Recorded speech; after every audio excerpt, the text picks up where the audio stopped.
ಋಷಿಗಳೆಲ್ಲ ನಿನ್ನ ನನಗೆ ಸಿಗದಂಗೆ ಕಲ್ಲು ಮಾಡಿಟ್ಟರೂನು ಕುಚ್ ಕುಚ್ ಅಂದಿದೆ, ಕುಚ್ ಕುಚ್ ಅಂದಿದೆ.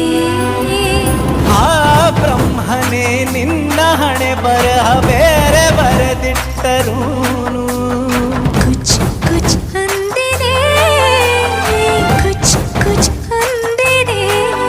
ಮರು ಜನ್ಮವ ಪಡೆದು ನೀ ಹುಟ್ಟಿ ಬಂದರು ಬರುವೆ